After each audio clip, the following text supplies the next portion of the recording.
ভজ গৌরাঙ্গ কহ গৌরাঙ্গ লও গৌরাঙ্গের নাম রে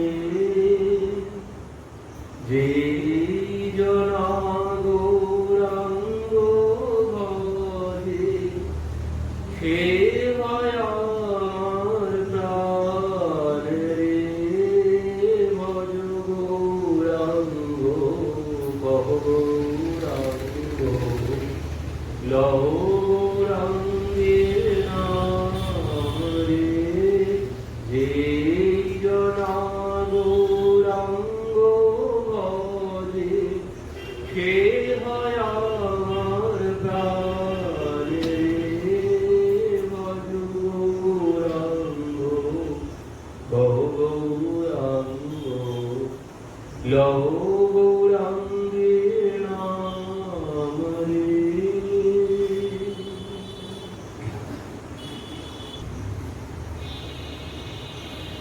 ওইছে প্রেম ওইছে নৃত্য ওইছে হরির ধ্বনি কাহা নাহি দেখি ওইছে কাহা নাহি শুনি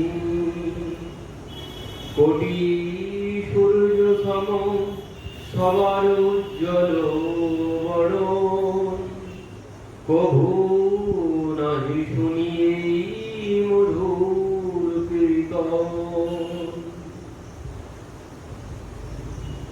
ভট্টাচার্য কহে তোমার সুসত্য বচন চৈতন্যের সৃষ্টি প্রেম সংকীর্তন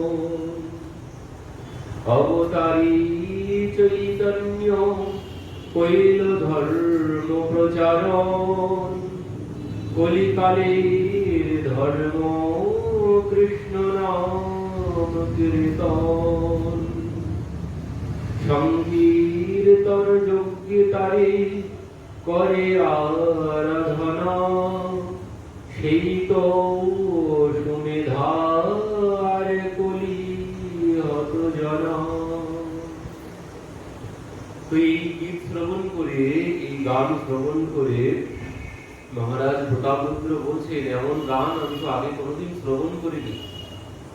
তো সার্বভৌম ভট্টাচার্য বলছেন তুমি ঠিকই বলেছ, এই যে গীত বলছেন এই গীত তিনি তার সৃষ্টি আর এই গীত যিনি আশ্রয় করেছেন তিনি হচ্ছেন সুমেধা সংকীর্তন যোগ্যে তারে করে আরাধন সেই তো সুমেধা আর কলিহত জন। বলেন যিনি এই নাম আশ্রয় করেছেন যিনি এই গীত আশ্রয় করেছেন তিনি হচ্ছেন সুমেধা মানে বুদ্ধিমান ব্যক্তি। আর যিনি এই নাম আশ্রয় করেন এই কলিযুগে জন্মগ্রহণ করে এই কলিকালে জন্মগ্রহণ করে যিনি এই নাম আশ্রয় করেননি তিনি হচ্ছেন কলিহত জীব, কলি তাকে গ্রাস করে রেখেছেন। আর যিনি এই নাম আশ্রয় করেছেন তিনি হচ্ছেন বুদ্ধিমান ব্যক্তি। তো কৃষ্ণবর্ণম দিশা কৃষ্ণম সংজ্ঞপঙ্গ্যপার্ষদম যজ্ঞৈ সংকীর্তন প্রায়ৈর্যজন্তি সুমেধা। বলছেন কৃষ্ণ বর্ণম তৃষা কৃষ্ণম সংজ্ঞপাঙ্গ্যস্ত্র পার্ষদম যজ্ঞই সংকীর্তন। বলছেন এই যজ্ঞ কলিযুগে একমাত্র কলিযুগের যুগধর্ম নাম যজ্ঞ ছাড় অন্য কোন যজ্ঞ নেই। তো এই জন্য বলছেন যজ্ঞই সংকীর্তন প্রায়ৈর্যজন্তি সুমেধসঃ। বলছেন যিনি এই যজ্ঞ করবেন তিনি হচ্ছেন বুদ্ধিমান, কারণ কলিযুগে আর কোনো যজ্ঞ পূজা পার্বণ কোনো কিছু নেই। মহাপ্রভু যে নাম এনেছেন হরে কৃষ্ণ কৃষ্ণ কৃষ্ণ হরে হরে হরে রাম রাম রাম হরে হরে। বলছেন এই নাম যজ্ঞই হচ্ছে কলিযুগের একমাত্র যুগ ধর্ম। আর অন্য কোনো পূজা পার্বণ অন্য কোনো কিছু নেই কলিযুগে। অন্য কোনো কিছু দিয়ে কোনো কল্যাণ হবে না। তৃতীয় অধ্যায়তে কৃষ্ণ তৃতায়ম জগতে মুখই দাপরে পরিচার্যায়ম কলৌ কেশব কীর্তনম। বলছেন সেই সত্য ত্রেতা দাপরে তৃতীয় অধ্যায়তে কৃষ্ণ মানে সত্য যুগে ছিল, ধ্যান করতে হতো ভগবানকে পাওয়ার জন্য হাজার হাজার বছর ধরে। তৃতীয় অধ্যায়তে কৃষ্ণ ত্রেতায়ম জগতে মুখই, ত্রেতা যুগে যজ্ঞ করতে হয়েছে ভগবানকে পাওয়ার জন্য, আর দাপরে পূজন করতে হয়েছে। আর এই কলি যুগে ভগবানকে পাওয়ার পর কি, কলি যুগে তার কৃপা লাভের পর, কলি যুগে কৃপা লাভের পথ হচ্ছে একমাত্র এই নাম আশ্রয়। এই নাম ছাড়া অন্য কোনো কিছু দিয়ে কৃপা লাভের আর অন্য কোনো পথ নেই। যজ্ঞ করেও হবে না, ধ্যান করেও হবে না, আর পূজা করেও হবে না, কারণ যজ্ঞ সম্ভব নয়। কলি যুগে ভেজাল ছাড়া অন্য কোনো কিছু নেই, যেখানে যাবো সব ভেজাল। তো যজ্ঞ হবে না, ধ্যান তো হবেই না, মন বসেই না। আর পূজা বলে পূজাও হবে না, পূজার জন্যও যে সামগ্রী লাগে সব ভেজাল। যেখানে যাব সব, কোনো জায়গায় বিশুদ্ধ কোনো কিছু পাওয়া যায় না। তো এই জন্যই মহাপ্রভু ব্যবস্থা করেছেন, ঘোর কলিতে কোনো কিছুই পাওয়া যাবে না, মানুষও পাওয়া যাবে না পূজা করার জন্য। তো এই জন্যে মহাপ্রভু ব্যবস্থা করলেন যে কলির জীব উদ্ধার পাবে কি করে। তো সেই জন্যে তিনি যাতে সহজে কলির জীব উদ্ধার হতে পারেন তার জন্য তিনি এই নামের ব্যবস্থা করলেন। বললেন ধর্মে ভাই নামের মালা ঘুচে যাবে পিতা। এই নাম আশ্রয় করো, তোমার সমস্ত যন্ত্রণা সব দূর হয়ে যাবে। তো সার্বভৌম ভট্টাচার্য বলছেন যে এই কলিযুগে একমাত্র তিনি এসেছেন। বলছেন কি কৃষ্ণবর্ণম তৃষা কৃষ্ণম সাঙ্গীয় পাঙ্গিয়স্ত্র পার্শ্বদম। বলছেন সেই কৃষ্ণই তিনি এসেছেন কলিযুগে। তিনি এটি ভাগবতের কথা ব্যাসদেবজি বলছেন নবযোগীন্দ্র সংবাদে। কলিযুগের নিমি মহারাজ প্রশ্ন করেছিলেন নবযোগীন্দ্র সংবাদে 9 জন ঋষির কাছে যে কলিযুগের ভগবান কে হবেন। তো সেখানে সেই নবযোগীন্দ্র সংবাদে সেই 9 জন যোগীশ্বর তারা এই কথা বলেছিলেন কলিযুগের যিনি ভগবান হবেন তিনি সদা সর্বক্ষণ এই যে কৃষ্ণ বর্ণম তৃষা কৃষ্ণ, তার মুখে সদা সর্বক্ষণ কৃষ্ণ বর্ণ উচ্চারিত হবে।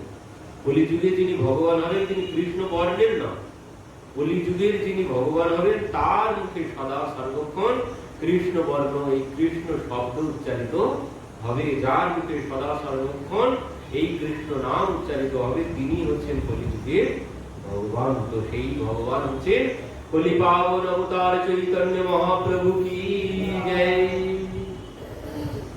আরো আরো অনেক জায়গায় আছে মহাপ্রভুর কথা, মহাভারতেও বলা আছে, আমরা আগে শ্রবণ করেছি। ভাগবতে আরো অনেক ক্ষেত্রে এই গর্গাচার্যও বলেছেন কলিযুগের ভগবান কে হবে। তো সার্বভৌম ভট্টাচার্য এই কথা বললেন ভট্ট কহে তার কৃপা লেশ হয়ে যায় সেই সে তারে কৃষ্ণ করি লইতে পারে। ভট্টাচার্য বলছেন যে সার্বভৌম ভট্টাচার্য প্রথমে মানতে পারেননি তাকে ভগবান বলে, সেই সার্বভৌম গোপীনাথ আচার্য বলেছিলেন যে যার উপরে তার কৃপা হবে সেই তাকে কৃষ্ণ বলে জানতে পারবে। তো তোমার উপরে তো তার কৃপা নেই, তুমি এই জন্য বুঝতে পারছো না। তো সেখানে তো সার্বভৌম ভট্টাচার্য রেগে গিয়েছিলেন, আমার উপরে কৃপা নেই আর তোমার উপরে কৃপা আছে, এর প্রমাণ কি? তো সেখানে অনেক কথাবার্তা হয়েছে। আর সেই সার্বভৌম ভট্টাচার্য এখন আবার নিজেই সেই গোপীনাথ আচার্যের কথা এখন নিজেই বলছেন। কি বললেন? তার কৃপা লেশ হয় যাহারে সেই সে তারে কৃষ্ণ করি লইতে পারে। বলছেন তিনি যাকে কৃপা করবেন সেই মহাপ্রভুকে কৃষ্ণ বলে গ্রহণ করবেন, না হলে সবার দ্বারা সম্ভব নয়। তার কৃপা নাহি যারে পণ্ডিত নহে কেনে দেখিলে শুনিলে তারে ঈশ্বর না মানে। এই গোপীনাথ আচার্যই এই কথা বলেছিল, তুমি পণ্ডিত হতে পারো কিন্তু তুমি তার কৃপা লাভ করতে পারোনি, তাই এই কথা বলছো। আর সেই তিনি আবার সেই কথাই এখন বলছেন, বলছেন তার কৃপা নাহি যারে পণ্ডিত নহে কেনে। বলছেন যদি যে পণ্ডিত হয়, মহাপ্রভু যার উপরে কৃপা না করবেন সে যদি পণ্ডিত হয় সেও প্রভুকে ভগবান বলে মানতে পারবে না। এ কথা আরো আছে, বলছেন ভাগবতে, বলছেন তথাপি তে দেব পদম্ভোজোদয় প্রসাদ লেশানুগ্রহীত বহি জানাতি তত্যম ভগবান মহিম্ন ন চান্যম কোপি চিরম বিচিম্বনম। তথাপি তে দেব পদাম্বুজোদয় প্রসাদ লেশানুগৃহীত বহি। প্রসাদ লেশ মানে কৃপা। তিনি যদি কৃপা না করেন, জানাতি তত্যম, বলছেন জানাতি তত্যম ভগবান মহিম্ন, বলছেন তার তত্ত্ব কেউ জানতে পারবে না যদি তিনি কৃপা করে না জানান। সো জানি যেই দেহ জানাই, বলছেন যে সেই তোমাকে জানতে পারবে তুমি যাকে জানাবে, অন্য কেউ জানতে। সো জানাই যেই দেহি জানাবে, বলছেন তুমি যাকে জানাবে একমাত্র সেই জানবে, অন্য কেউ তোমাকে জানতে পারবে না। রাজা কহে সবে জগন্নাথ না দেখিয়া চৈতন্যের বাসার আগে চলিল ধাইয়া। ভট্ট কহে স্বাভাবিক প্রেম রীতি মহাপ্রভু মিলিতে সবার উৎকণ্ঠিত চিত। মহারাজ বলছেন সবাই মন্দিরে না গিয়ে, রাজা কহে সবে জগন্নাথ না দেখিয়া চৈতন্যের বাসার আগে চলিল ধাইয়া। বলছেন সেই প্রভু যেদিকে আছে সবাই কেন সেদিকে যাচ্ছে? জগন্নাথ দর্শন না করে আগে কেন তারা প্রভুর কাছে যাচ্ছেন? ভট্ট কহে এই স্বাভাবিক প্রেম রীতি মহাপ্রভুর মিলিতে সবার উৎকণ্ঠিত চিতি। বলছেন সবাই তো উৎকণ্ঠিত প্রভুকে দর্শন করার জন্য, তো এই জন্য তারা যাচ্ছে না মন্দিরে, আগে তারা প্রভুকে দর্শন করবে। আগে তারে মিলি সবে তারে আজ্ঞা লইয়া তার সঙ্গে জগন্নাথ দেখিলে আসিয়া। কি বলছে?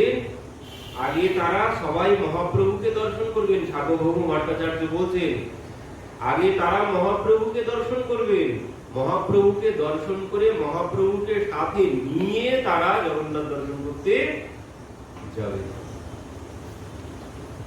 রাজা কহে ভবানন্দের পুত্র বাণীনাথ মহাপ্রসাদ লইয়া সঙ্গে জন ৫-৭ মহাপ্রভুর আলয়ে করিল গমন। এত মহাপ্রসাদ বা চাহি কিবা কারণ। রাজা কহে ভবানন্দের পুত্র বাণীনাথ মহাপ্রসাদ লইয়া সঙ্গে জন ৫-৭। কি বলছেন? ৫-৭ জনকে সঙ্গে করে বাণীনাথ মহাপ্রসাদ লয়ে প্রভুর আলয়ে করিল গমন। এত মহাপ্রসাদ বা চাহি কিবা কারণ। বলছেন বাণীনাথ ৫-৭ জনকে সাথে নিয়ে মহাপ্রভুর আলয়ের দিকে চলেছেন, মহাপ্রসাদ সাথে নিয়ে। ওই এত প্রসাদ কি হবে জিজ্ঞাসা করছেন মহারাজ। ভট্ট কহে ভক্তগণ আইলা জানিয়া প্রভুর সঙ্গেতে প্রসাদ যায় তাহা লইয়া। রাজা কহে উপবাস পৌর তীর্থ বিধানে তাহা না করিয়া কেনে খান অন্ন পান। বলছেন কি? ভট্ট কহে ভক্তগণ আইলা জানিয়া। সার্বভৌম ভট্টাচার্য বলছেন ভক্তরা এসেছে এই জন্য মহাপ্রভু আদেশ দিয়েছেন প্রসাদ নিয়ে যাওয়ার জন্য। রাজা কহে উপবাস পৌর তীর্থ না করে তারা এই প্রসাদ গ্রহণ করবে, কারণ কি? ভট্ট কহে তুমি কহ সেই বিধি ধর্ম, এই রাগ মার্গে আসে সূক্ষ্ম ধর্ম মর্ম। কি বলছেন মহারাজ? কি বলছেন? উপবাস তীর্থে গেলে যেদিন যাওয়া হবে সেদিন উপবাস করতে হয় তীর্থে গিয়ে, এ বেদের নিয়ম। কি বলছেন? উপবাস পৌর তীর্থে গিয়ে পৌর কার্য করতে হয়, মাথা মুন্ডন করতে হয়, করে উপবাস করতে হয় একদিন। তারপর প্রসাদ গ্রহণ করতে হবে, এটি বেদের নিয়ম। তো মহারাজ বলছেন এনারা এদের জন্য কি জন্য প্রসাদ যাচ্ছে? তারা তো সবেমাত্র এসেছে, তারা এখনো পৌরকর্ম করেনি, তারা তো উপবাস করবে, তো তাদের জন্য এত প্রসাদ কি হবে? তো সার্বভৌম ভট্টাচার্য বলছেন তুমি কহো সেই বিধি ধর্ম, তুমি যে কথা বলছো এটি বিধি মার্গের কথা। এই রাগ মার্গে আছে সূক্ষ্ম ধর্ম মর্ম। বলছেন রাগ মার্গ মানে প্রেমের পথে, এখানে ওই বিধি বিধান কোনো কিছু চলে না। এখানে তো প্রেমের মধ্যে, এখানে ওই সমস্ত নিয়ম বিধি বিধান কোনো কিছু চলে না, এখানে সূক্ষ্ম প্রেমের মর্ম আছে। এখানে কি বলছে? ঈশ্বরের পরোক্ষ আজ্ঞা গৌর উপসর, প্রভুর সাক্ষাৎ আজ্ঞা প্রসাদ ভক্ষণ। বলছেন কি ঈশ্বরের পরোক্ষ আজ্ঞা, ভগবান পরোক্ষ ভাবে উপদেশ করেছেন যে গৌর আর উপবাস, তীর্থে গিয়ে গৌর কর্ম করতে হবে, উপবাস করতে হবে, এটি শাস্ত্রের নিয়ম, ভগবানেরই আদেশ। কিন্তু প্রভুর সাক্ষাৎ আজ্ঞা প্রসাদ ভক্ষণ। আর প্রভু কি আজ্ঞা করলেন? প্রভু আজ্ঞা করলেন প্রসাদ ভক্ষণ। এসেই আগেই প্রসাদ গ্রহণ করতে হবে। তাহার উপবাস যাহা নাহি মহাপ্রসাদ, প্রভু আজ্ঞা প্রসাদ ত্যাগ হয় অপরাধ। কি বলছে? তাহা উপবাস, কোন তীর্থে গিয়ে উপবাস করতে হবে? বলছেন সেই তীর্থে গিয়ে উপবাস করতে হবে যেখানে মহাপ্রসাদ নেই। যেখানে মহাপ্রসাদ পাওয়া যায় না সেখানে গিয়ে উপবাস করতে হবে। প্রভু আজ্ঞা প্রসাদ ত্যাগ হয় অপরাধ। প্রভুর আজ্ঞা প্রসাদ গ্রহণ, আর এই প্রসাদ যদি এখানে এসে গ্রহণ না করা হয় তাহলেও অপরাধ। তো এই জন্য বলছেন যেখানে মহাপ্রসাদ পাওয়া যায় না সেখানে গিয়ে উপবাস করতে হবে, কিন্তু যেখানে এই প্রসাদ পাওয়া যায়, এই মহাপ্রসাদ, এই জগন্নাথের প্রসাদ যেখানে পাওয়া যায় সেখানে উপবাস চলে না, সেখানে এসে আগে প্রসাদ গ্রহণ করতে হবে। কারণ এই প্রসাদই হচ্ছে স্বয়ং ভগবান জগন্নাথ প্রসাদ রূপ। কলির জীবকে কৃপা করার জন্য জগন্নাথই প্রসাদ রূপ ধারণ করেছেন। না হলে ওই একটা একটা হাঁড়ির উপরে 9টা হাঁড়ি বসিয়ে দিয়ে কোনোদিন উপরের হাঁড়িটা আগে হতো না। এই সাধারণ ভাবে করে দেখবেন কোনোদিন সম্ভব নয়, কোনোদিন সম্ভব নয়। আর প্রত্যেক দিন 52 মণ চালের ভোগ রন্ধন হয়, আজও সেই প্রথম থেকে আজও প্রতিদিন 52 মণ চাল রান্না হয়। সম্ভব? কোনোদিন সম্ভব নয়। বাড়িতে রান্না করতে করতে হাঁপিয়ে পড়ি, 2-4 দিন যদি নিমন্ত্রণ হয় তো বেঁচে যায়। আবার তো কেউ বলে আজ আর পারা যাচ্ছে না, চলো হোটেলের থেকে নিয়ে এসো, অর্ডার দিয়ে নিয়ে এসো। বিরক্ত হয়ে যায় 2-4 জনের রান্না, 1 কেজি চাল রান্না করতে গিয়ে। আর সেখানে 52 মণ চাল রান্না হয় প্রত্যেক দিন। কোন মানুষের পক্ষে সম্ভব নয়। এ একমাত্র সম্ভব ভগবানের কৃপাতে। আর লক্ষ্মী দেবী রন্ধন করেন। আমরা দেখি পান্ডা রন্ধন করছে, কিন্তু কোন পান্ডা রন্ধন করেন না, করেন একমাত্র লক্ষ্মী দেবী। কোন পান্ডা কোন মানুষের দ্বারা সম্ভব নয়। প্রত্যেক দিন এই মাত্র এই 15 দিন ছুটি, বছরে এই 15 দিন ছুটি পাবো। আর প্রত্যেক দিন কোনো একাদশী ব্রত নেই, কোনো কিছু নেই, প্রতিদিন ওই 52 মণ চাল রান্না করতে হবে। কোনো মানুষের দ্বারা কোনোদিন সম্ভব হবে। এ শুধুমাত্র লক্ষ্মী দেবী রন্ধন করে এই জন্য। আর এই কি জন্য, কার জন্য পেয়েছি? এ আমরা পেয়েছি পার্বতী দেবীর জন্য। পার্বতী দেবী তপস্যা করে প্রভুর কাছ থেকে বর নিয়েছিলেন, আর সেই জন্যই ভগবান বর দিয়েছিলেন। ঠিক আছে, পার্বতী দেবী এই প্রসাদ চেয়েছিলেন, সেই দেবর্ষি নারদ প্রসাদ পেয়েছিলেন, পরবর্তীতে মহাদেব পেয়েছিলেন। দেবী গিয়ে চাইলেন, দেবর্ষি বলছেন তো আর নেই। তো পরবর্তীতে পার্বতী দেবী তপস্যা করলেন, তপস্যায় প্রভু এলেন, বললেন কি চাও দেবী? তখন দেবী বলছেন মহাপ্রসাদ। তো বললেন ঠিক আছে, এই প্রসাদের জন্য তুমি এত কঠোর তপস্যা করছো? তো বলছেন তোমার এত কঠোর তপস্যা করতে হতো না, আমি তোমাকে প্রসাদ দেব। তখন দেবী বলছেন দেখো তুমি তো প্রসাদ দেবে, কিন্তু আমি জগৎ জননী, আমি একা প্রসাদ গ্রহণ করতে পারি না। আমার সন্তান প্রসাদ না গ্রহণ করলে মা প্রসাদ গ্রহণ করতে পারে না। তখন ভগবান বলছেন কি বলছো দেবী, তোমার সন্তানকে প্রসাদ দিতে হবে মানে তো সমস্ত জগৎকে প্রসাদ দিতে হবে। দেবী বলছেন না, সমস্ত জগৎকেই প্রসাদ দিতে হবে, তারপর আমি গ্রহণ করব। তখন ভগবান বললেন ঠিক আছে, এখন তো সম্ভব নয়, আমি কলিতে আসব, তখন আমি এই প্রসাদ অবতার, প্রসাদ রূপ ধারণ করে সমস্ত জগৎকে এই প্রসাদ আমি দান করে সমস্ত জগৎকে কৃপা করব।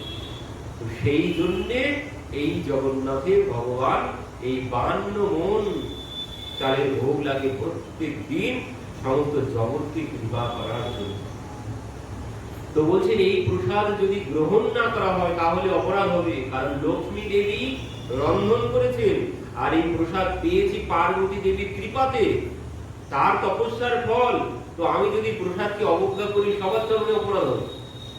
এই জন্য আগে প্রসাদ গ্রহণ করতে হবে। এখানে এই কারণের জন্য একাদশী হয়, এই জন্য জগন্নাথে কোনো একাদশী ব্রত নেই। তো শুধুমাত্র এই 15 দিন ফাঁকা পাওয়া যায় বছরে। তো বলছেন এই প্রসাদ না গ্রহণ করলে অপরাধ হবে, এই জন্যই প্রসাদ দিয়ে যাচ্ছে। বিশেষে প্রভু হস্তে প্রভু করে পরিবেশন, এত লাভ ছাড়ি কেন করে উপাসন। পূর্বে প্রভু প্রসাদান্য মোরে আনি দিল, প্রাতে সজ্জায় বসি আমি সেই অন্য খাইল। কি বলছেন সার্বভৌম ভট্টাচার্য? বিশেষে শ্রীহস্তে প্রভু করে পরিবেশন, বলছেন বিশেষ যেটি মাহাত্ম তার মধ্যে সেটি হচ্ছে স্বয়ং মহাপ্রভু পরিবেশন করছেন। আর এই সুযোগ কেউ ছাড়ে? স্বয়ং মহাপ্রভু পরিবেশন করছে, মহাপ্রভু নিজে হাতে প্রসাদ দিচ্ছে। আর এই সুযোগ কোনো ভক্ত কোনোদিন পরিত্যাগ করে? এই জন্য এত লাভ ছাড়ি কেন করে উপাসন। বলছেন এত লাভ ত্যাগ করে কেউ উপবাস করবে যেখানে মহাপ্রভু নিজে হাতে প্রসাদ দিচ্ছেন? এই সুযোগ ছেড়ে কেউ উপবাস করে? যে উপবাস করবে সে মহামূর্খ। সার্বভৌম ভট্টাচার্য নিজে বলছেন পূর্বে প্রভু প্রসাদান্ন মোরে আনি দিল। বলছেন পূর্বে প্রভু একবার নিজে হাতে প্রসাদ এনে আমাকেও দিয়েছিল। আমি তখন সবে মাত্র ঘুম থেকে উঠেছি, উঠে দাঁড়িয়েছি, প্রভু আমার কাছে এসে উপস্থিত মন্দির থেকে প্রসাদ হাতে নিয়ে। তো তখন কি হলো? প্রাতে সজ্জায় বসি আমি সেই অন্ন নিলাম। বলছেন সেই শয্যা আমি তখন ত্যাগ করিনি, সেই শয্যাতে মানে বিছানায় বসে আমি সেই প্রসাদ গ্রহণ করেছিলাম। কারণ কি বলছেন? যবে কৃপা করে করি করে হৃদয়ে প্রেরণ, কৃষ্ণ আশ্রয় ছাড়ে সেই বেদ লোক ধর্ম। বলছেন প্রভু যখন কৃপা করবেন, ভগবান যখন কারোর উপরে কৃপা করবেন, তখন আর কেউ বিধিবিধান পালন করতে পারবে না। যার মধ্যে প্রেম এসে যাবে, যখন প্রভুর কৃপাতে কেউ প্রেম লাভ করবে, তখন আর সমস্ত বিধি বিধান কোনো কিছু থাকবে না। আর 12টার সময় কারেন্ট চলে গেলেও মন্দির খুলে ভগবানকে বাতাস করবে। যখন প্রেম আছে, বিধি মার্গে কোনোদিন সম্ভব নয় অপরাধ হবে রাত 12টার সময় মন্দির খুললে। কিন্তু যখন কেউ প্রেম লাভ করবে তখন সে বুঝতে পারে কোনো অপরাধ হবে না। তো এই জন্য বলছেন এই সার্বভৌম ভট্টাচার্য তিনিও জানেন যে ঘুম থেকে ওঠার পরে স্নান আহ্নিক না করে, ভগবানকে স্মরণ না করে, গুরুমন্ত্র স্মরণ না করে কোনোদিন কোনো কিছু জল গ্রহণ করা যায়। এই বিধিমার্গের কথা। স্নান করে গুরুমন্ত্র স্মরণ করে তারপর জল গ্রহণ করতে হয়। ঘুম থেকে উঠে জল গ্রহণ করলে বা কোনো কিছু গ্রহণ করলে কি হয়? মলমূত্র গ্রহণের সমান হয়। এই বিধিমার্গের কথা। কিন্তু প্রেম ভক্তির মার্গে এ সমস্ত কোনো কিছু নেই। যেখানে বলছেন আমি ঘুম থেকে উঠে শয্যা ত্যাগ করিনি, প্রভু গিয়ে উপস্থিত হয়েছেন, প্রভু আমার হাতে প্রসাদ দিয়েছেন, আমি সব জানা সত্ত্বেও সেই বিছানায় বসে সেই প্রসাদ, মুখ ধোয়া হয়নি, সবে উঠেছি, সেই প্রসাদ বিছানায় বসে আমি গ্রহণ করেছি। বিছানায় বসে কোনোদিন প্রসাদ গ্রহণ করা, ভোজন করা যায় না। সার্বভৌম ভট্টাচার্যের মতো পণ্ডিত ব্যক্তি, যিনি সমস্ত কিছু সব জানেন, বিছানায় বসে কোনোদিন ভোজন করা যায় না। তো সেই সার্বভৌম ভট্টাচার্যের মতো পণ্ডিত ব্যক্তি তিনি বিছানায় বসে প্রসাদ গ্রহণ করেছেন। তো এই জন্য বলছে মহাপ্রসাদ, এই জগন্নাথের প্রসাদ পাওয়া মাত্র, যে বলে না প্রসাদ পাওয়া মাত্র ভক্ষণ, প্রসাদ পাওয়া মাত্র ভক্ষণ করতে হয়। তাই যে কোনো প্রসাদ, মহাপ্রসাদ বলুন আর যে কোনো প্রসাদ, প্রসাদ পাওয়া মাত্র ভক্ষণ করতে হয়। যদি বলি পরে পাবো, অপরাধ হয়। পরে পাবো বলা মানে অবজ্ঞা করা হয়, এই জন্য অপরাধ হয়। প্রসাদ পাওয়া মাত্র সাথে সাথে কোনো কিছু অমুক দেওয়া হয়নি, এই হয়নি, সেই হয়নি, কোনো কথা বলা যাবে না। যদি বলি অপরাধ হবে। প্রসাদ পাওয়া মাত্র ভক্ষণ করতে হয়, কারণ প্রসাদের মহিমা তো, প্রসাদে সর্ব দুঃখানাম হানিরো সর্ব জায়তে। বলছেন প্রসাদে কি করে? প্রসাদে সর্ব দুঃখানাম মানে সমস্ত দুঃখ দূর করে, আর হানিরও সর্ব জায়তে হচ্ছে সমস্ত হানি দুঃখ কষ্ট সব দূর হয় প্রসাদে। প্রসাদ মানেই হচ্ছে কৃপা। প্রসাদ পাওয়া মানে কৃপা পাওয়া। আমি যদি বলি পরে পাবো, তাহলে কৃপা থেকে আমি বঞ্চিত হয়ে যাব। এই জন্য প্রসাদ সাথে সাথে গ্রহণ করতে হয়। সার্বভৌম ভট্টাচার্য বলছেন, আরো বলছেন ভাগবতী কি বলছেন দেখুন, যদা যমন গৃহন্তি ভগবান আত্মভাবিতঃ স্বজাতি মতিমিলোকে বেদে চ পরিনিষ্ঠিতঃ। দেবশ্রী নারদ ভাগবতে বলছেন প্রাচীন বই থেকে, মহারাজ মহৎ ব্যক্তিদিগের মুখে ভাগবত কথা শ্রবণ আদি দ্বারা যখন চিত্ত শুদ্ধ হয়, ভগবান যাহাকে অনুগ্রহ করেন, তখন তিনি লোক ধর্ম বেদ ধর্ম সবকিছু পরিত্যাগ করে দেন।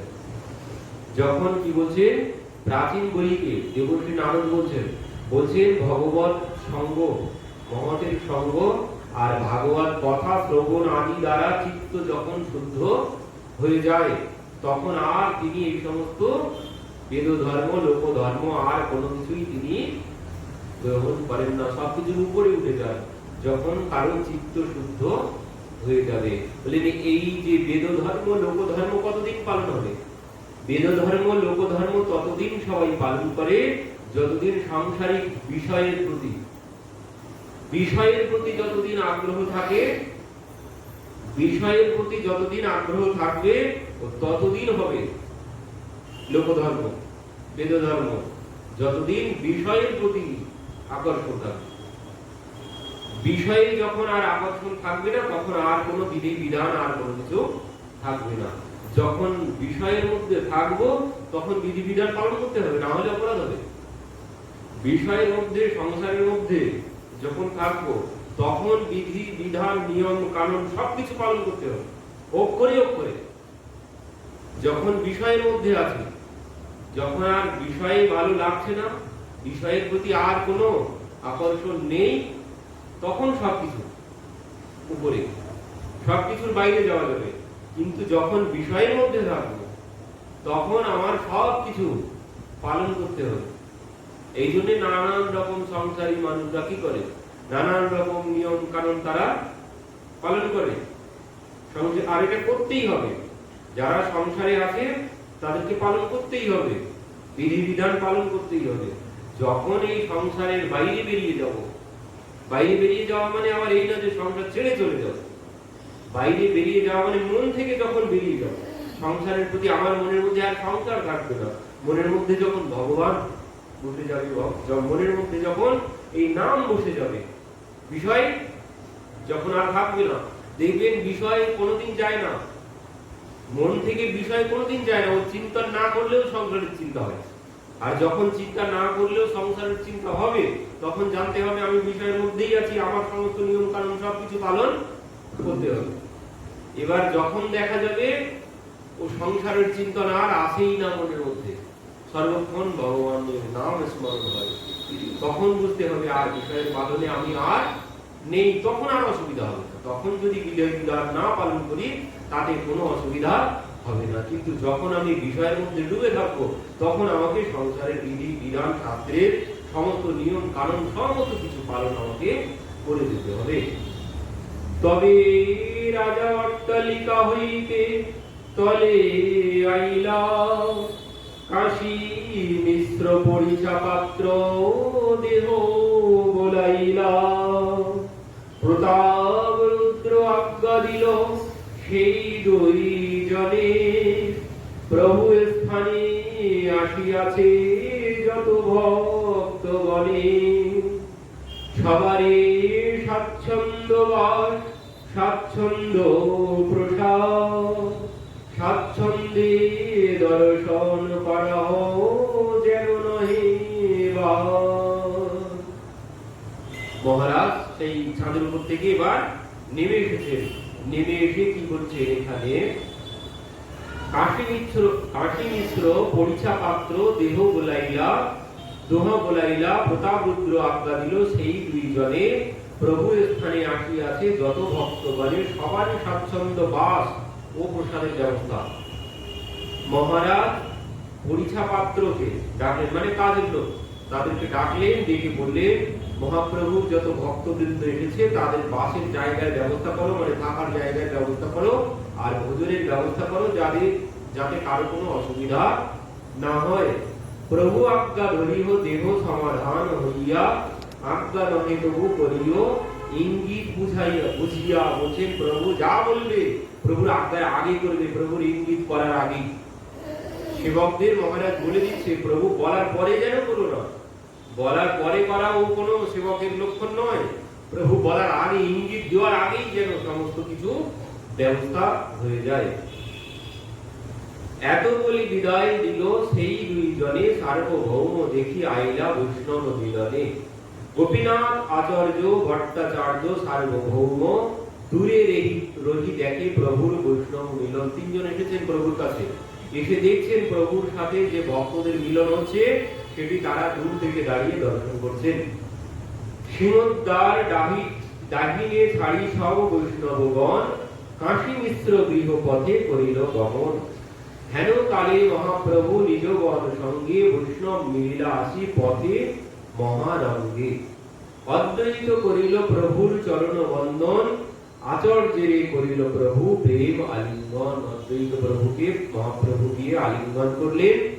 প্রেমানন্দে হইল দোহে পরম অস্থির সময় দেখিয়া প্রভু হইল কিছু ধীর। শ্রীবাস আদি করিল প্রভুর চরণ বন্দন প্রত্যেকে করিল প্রভুর প্রেম আলিঙ্গন। একে একে সব ভক্তি করিল সম্ভাষণ সভা লইয়া অভ্যন্তরে করিল গমন। মিশ্রের আবাস সেই হয় অল্প স্থান অসংখ্য বৈষ্ণব তাহা হইল পরিমাণ। বলছেন প্রভু সমস্ত ভক্তদেরকে নিয়ে সেই ভিতরে প্রবেশ করেছেন কাশী মিশ্রের বাবার বাড়িতে। এই যে গম্ভীরা সহজে কাশী মিশ্রের ভবন পুরোটাই। তো বলছেন যত ভক্ত এসেছে, অনেক ছোট্ট জায়গা সমস্ত ভক্তের থেকেও, তো বলছেন সেই অল্প জায়গাতে তো এত ভক্ত ধরে যাওয়ার কথা নয়, কিন্তু প্রভুর কৃপাতে সেই জায়গার মধ্যেই সমস্ত ভক্তরা সব ধরে গেছে, কোনো অসুবিধা হলো না, কারণ কোনো জায়গার অসুবিধা হয়নি। আপনে নিকটে প্রভু সবারে বসাইল আপনে শ্রীহস্তে সবাই মালা চন্দন দিল। প্রভু সবাইকে নিজের কাছে নিয়ে বসেছেন, বসে কি করছেন স্বয়ং প্রভু সবাইকে মালা চন্দন দিচ্ছেন। ভট্টাচার্য আচার্য আইল প্রভুর স্থানে যথাযোগ্য মিলন করিল সভাসনে। অদ্বৈতের প্রভু কহে বিনয় বচনে আজি আমি পূর্ণ হইলাম তোমার আগমনে। মহাপ্রভু অদ্বৈত প্রভুকে বলছে আজ আমি পূর্ণ হলাম, এতদিন আমি অপূর্ণ ছিলাম, আজ আমি পূর্ণ হলাম তোমার আগমনে।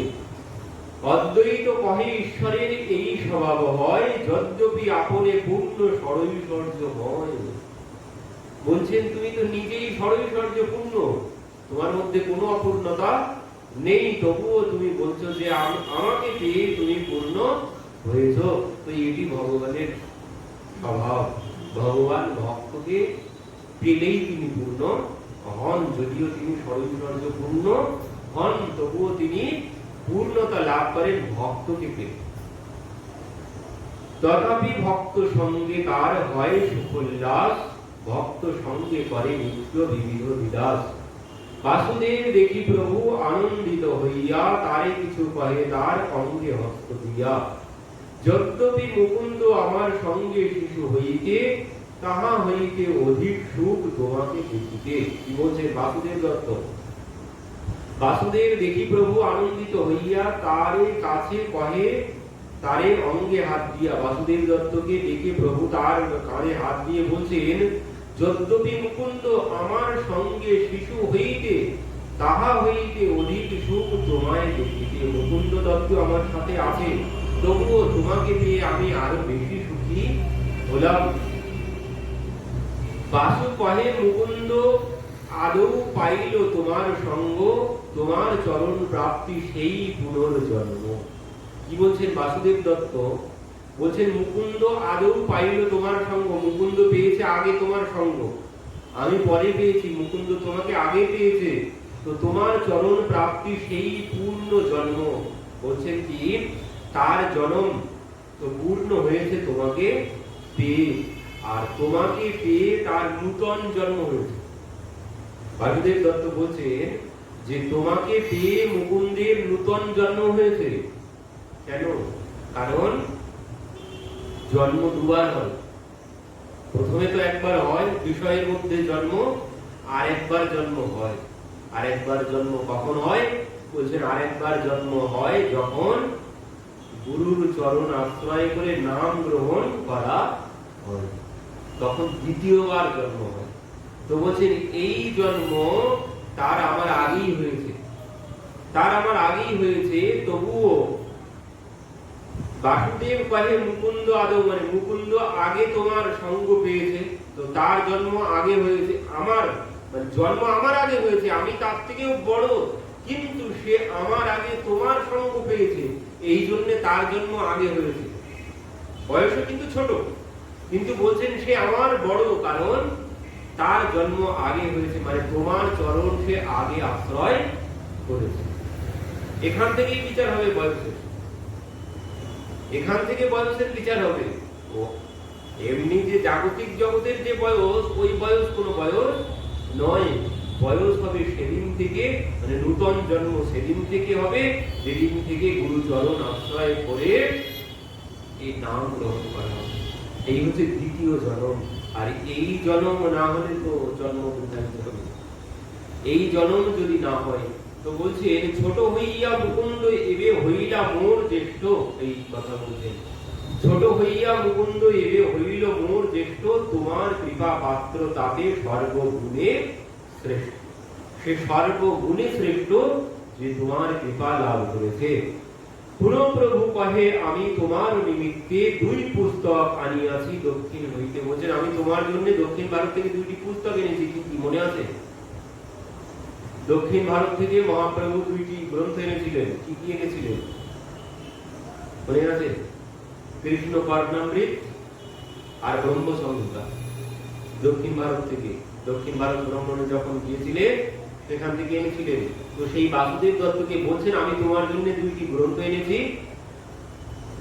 স্বরূপের ঠাঁই আছে লহ লেখাইয়া, বাসুদেব আনন্দিত পুস্তক পাইয়া। বলছেন স্বরূপ দামোদরের কাছে সেই গ্রন্থ আছে, তার কাছ থেকে নিয়ে তুমি আবার কপি করে নিও।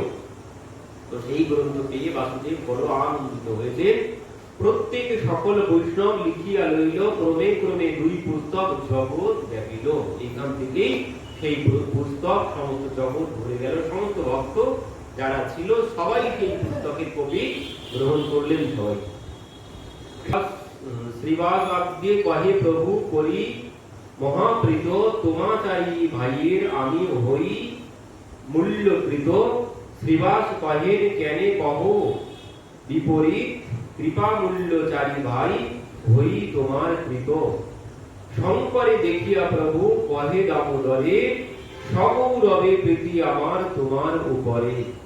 শুদ্ধ কেবল প্রেম আমার ইহার উপর, অতএব মোর সঙ্গে রাখহ শঙ্কর। দামোদর কহে শঙ্কর ছোট আমা হইতে, তবে আমার বড় ভাই তোমার কৃপাতে। শিবানন্দ কহে প্রভু তোমার আমাতে, গাঢ় অনুরাগ হয় জানি আগে হইতে। শুনি শিবানন্দ সেন প্রেমাবিষ্ট হইয়া, দণ্ডবধ হইয়া পড়ে শ্লোক পড়িয়া। শিবানন্দ সেন মহাপ্রভুর চরণে পড়ে প্রণাম নিবেদন করে কি বলছেন দেখুন।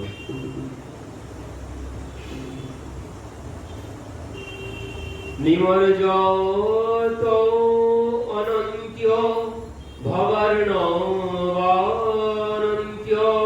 স্থিরয়া মে কুলমিবাসি লব্ধ্য তয়াপি লব্ধ্য ভগবন্নিদানি মনুত্যমম। কি বলছে? নিমজ্জত অনন্ত্য ভবার্ণবান্ত্য স্থিরয় মে কুলমিবাসি লব্ধ্য তয়াপি লব্ধ্যম ভগবন্নি জ্ঞানী মনোমত্যম পত্রমিদম দয়ায়া। বলছেন নিমজ্জত মানে আমি নিমগ্ন হয়েছিলাম ভব সাগরে। নিমজ্জত তো অনন্ত ভবার্ণবান্ত মানে ভব সমুদ্রে আমি নিমজ্জিত হয়ে ছিলাম।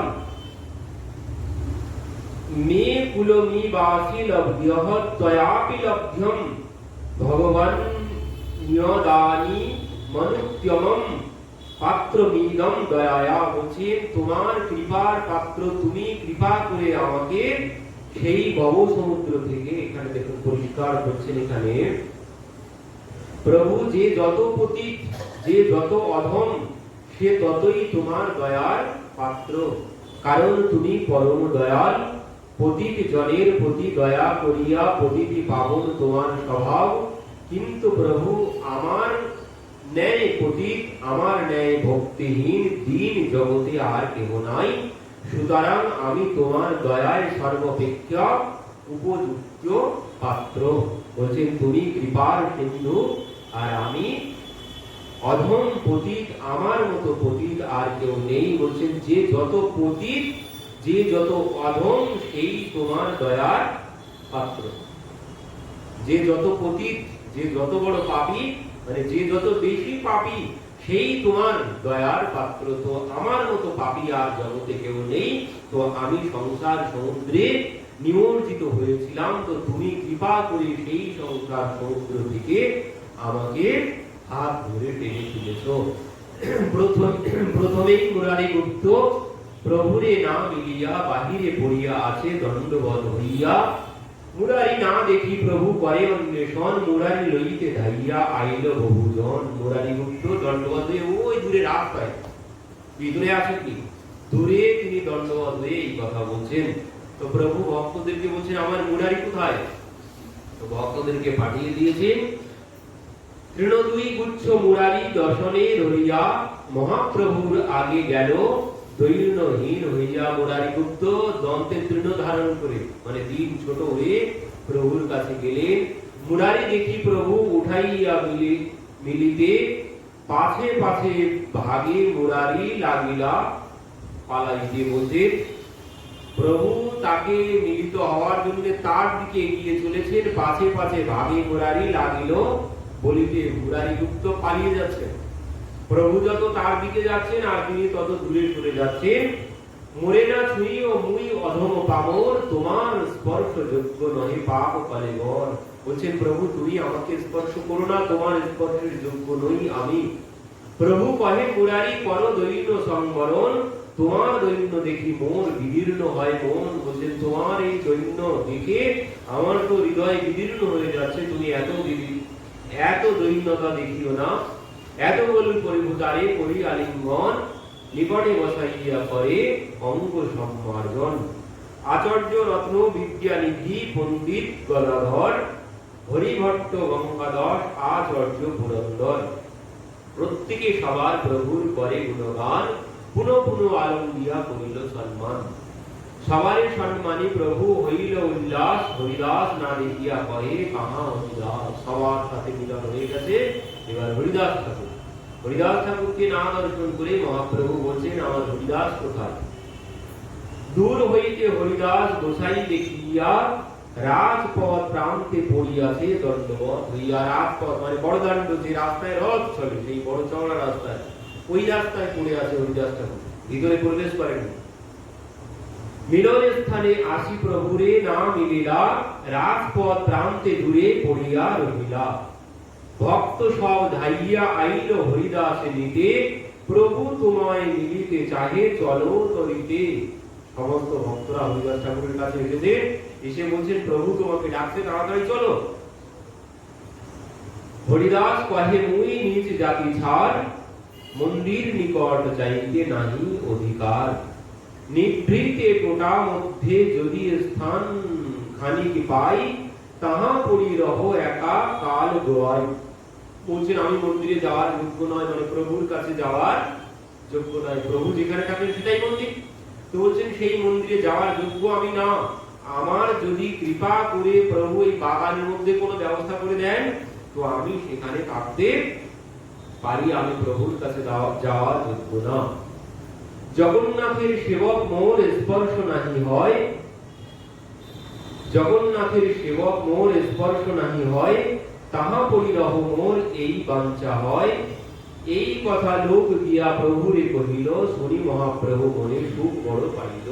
প্রভু এই কথা শ্রবণ করে বড় আনন্দ পেয়েছেন। হরিদাস ঠাকুরের এই কথা শ্রবণ করে হেনকালে কাশী মিশ্র পরিছা দুইজন আসিয়া করিল প্রভুর চরণ বন্দন। স্বর্গ বৈষ্ণবের দেখি সুখী বড় হইলা, যথাযোগ্য সবার সনে আনন্দে মিলিলা। প্রভু পদে দুইজন কইল নিবেদন, আজ্ঞা দেহ বৈষ্ণবের করি সমাধান। সবার করিয়াছে বাস গৃহ সংস্থান, মহাপ্রসাদত্ন সবার করি সমাধান। প্রভু কহে গোপীনাথ যাহ সভা লইয়া, যাহা যাহা কহে তাহা বাসা দেহ যাইয়া। মহাপ্রসাদ অন্ন দেহ বাণীনাথ স্থানে, সর্ব বৈষ্ণবের এহ করিবে সমাধানে। আমার নিকটে এই পুষ্প উদ্যানে একখানি ঘর আছে পরম নির্জনে, সেই ঘর আমাকে দেহ আছে প্রয়োজন, নিভৃতে বসিয়া তাহা করিব স্মরণ। মিশ্র কহে সব তোমার মাগো কি কারণ, আপন ইচ্ছায় লহ চাহ যেই স্থান। কাশী মিশ্রকে বলছেন যেখানে যে নির্জনে যে গৃহটি আছে সেটি তুমি আমাকে দাও, আমি সেখানে কৃষ্ণ স্মরণ করব। তো কাশী মিশ্র বলছেন সব তোমার, কি জন্য তুমি আমার কাছে চাইছো? তোমার ইচ্ছা লহ চাহ যেই স্থান, হচ্ছে তোমার যে স্থান ভালো লাগে তুমি সেই স্থান গ্রহণ করো, সব তোমার, তুমি আমার কাছে কোনো কিছু জিজ্ঞাসা করো না। আমি দুই হই তোমার দাস আজ্ঞাকারী, যেই চাহি সেই আজ্ঞা করো কৃপা করি। বলছেন আমি তোমার দাস, যা আজ্ঞা হবে তুমি যা বলবে আমি তাই করবো, তো তুমি আমাকে শুধু আদেশ করবে। এত কহি দুইজন বিদায় করাইলা, গোপীনাথ বাণীনাথ দুই সঙ্গে দিলা। গোপীনাথ দেখাইল সব বাসঘর, বাণীনাথ ঠাই দিল প্রসাদ বিস্তর। বাণীনাথ আইল অন্ন পিঠা পানা লইয়া, গোপীনাথ আইল বাসার সংস্কার করিয়া। গোপীনাথ সেই সমস্ত ঘর বাড়ি সব পরিষ্কার করে এলেন সবার থাকার জন্য। মহাপ্রভু কহে শুনো সব বৈষ্ণবগণ, নিজ নিজ বাসা সবে করহ গমন।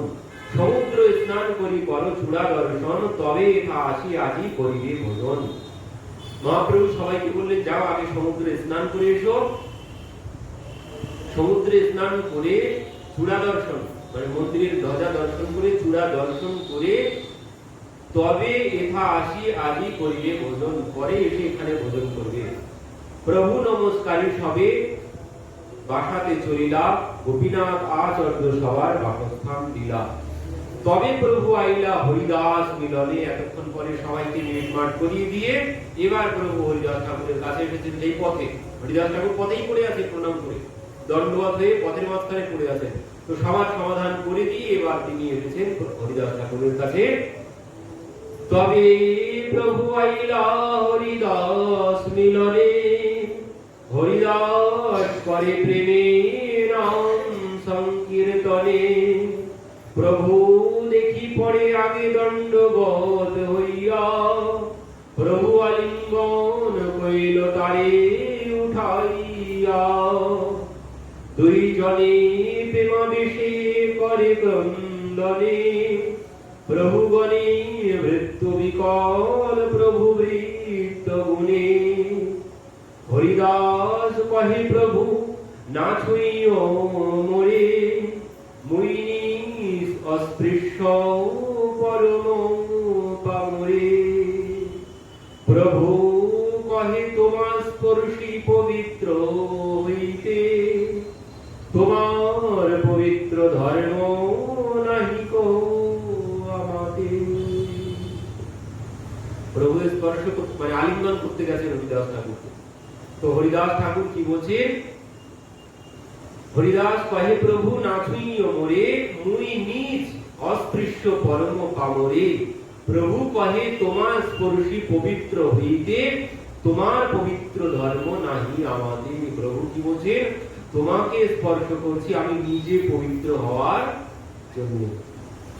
মহাপ্রভু বলছেন যে আমি তোমাকে স্পর্শ করছি এই জন্য, আমি নিজে পবিত্র হওয়ার জন্য।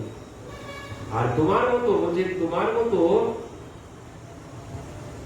ক্ষণে ক্ষণে করো তুমি সর্বতীর্থ স্নান, ক্ষণে ক্ষণে করো তুমি যজ্ঞ তপ দান, নিরন্তর করো চারি বেদ অধ্যয়ন, দ্বিজন্যাসী হইতে তুমি পরম পাবন।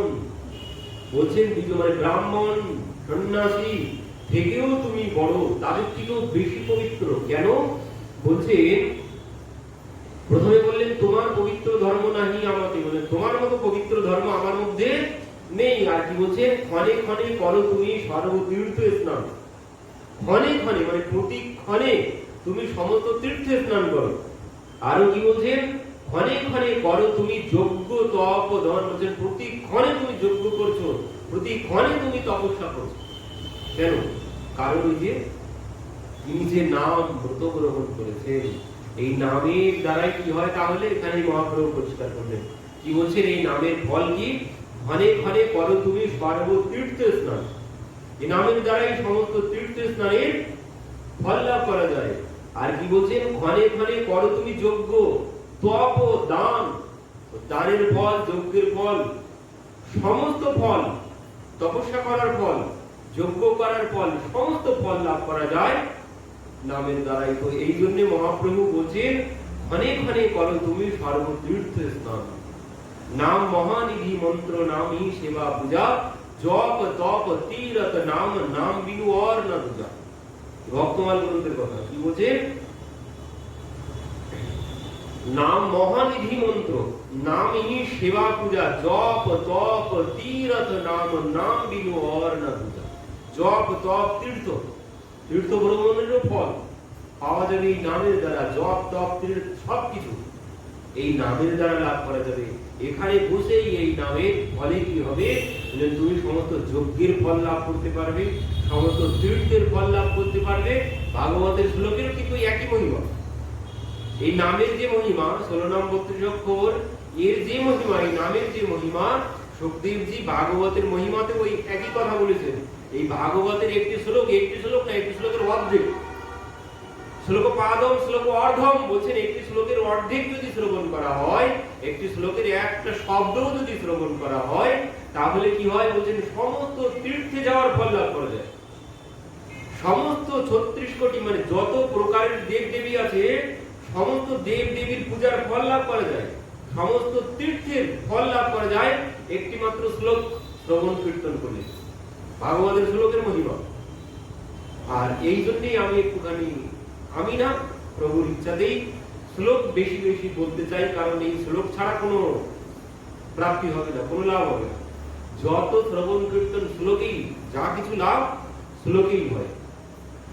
তো বলছেন এখানে নামের ওই একই ফল, ভাগবতের শ্লোকের যে ফল, ঠিক ওই একই ফল 16 নাম 32 অক্ষর। সমস্ত দানের ফল, যজ্ঞের ফল, সমস্ত তীর্থ ভ্রমণের ফল লাভ করা যায়। আর এতে কি হয়? বলছেন যিনি এই নাম আশ্রয় করেছেন তার মতো পবিত্র আর জগতে কেউ নেই। এই জন্য মহাপ্রভু বলছেন আমি তোমাকে স্পর্শ করছি নিজে পবিত্র হওয়ার জন্য, তোমার মতো ওই গুণ আমার মধ্যে নেই। সেই সুদামাকেও ভগবান এই কথা বলেছিলেন। সুদামার চরণ ধৌত করে সেই চরণ ধৌত জল, সেই চরণামৃত রুক্মিণী দেবীকে হাতে দিয়ে ভগবান আগে কি করেছেন? অগ্রহিত শীর্ষা রাজন ভগবান লোক পাবন। ভগবান নিজে কি করেছেন? সেই চরণামৃত আগে নিজে মস্তকে দিয়েছেন, দিয়ে সেই পাত্র রুক্মিণী দেবীর হাতে দিয়ে বলছেন দেবী যাও সমস্ত ভবনে এই জল ছিটিয়ে দিয়ে সমস্ত ভবন পবিত্র করো। সুদামার চরণ ধৌত জল ভগবান নিজে মাথায় দিয়েছেন, দিয়ে বলছেন সবাই এই চরণ ধৌত, এই চরণামৃত মাথায় দাও আর সমস্ত ঘরে ছিটিয়ে দাও, দিয়ে সমস্ত আমার গৃহ সব পবিত্র করো, যার নামে অপবিত্র পবিত্র বা সর্বাবস্থান গত বিবাহ ইয়াসরে পুণ্ডরিকাক্ষম স্ববাহ্য অভ্যন্তর সূচি।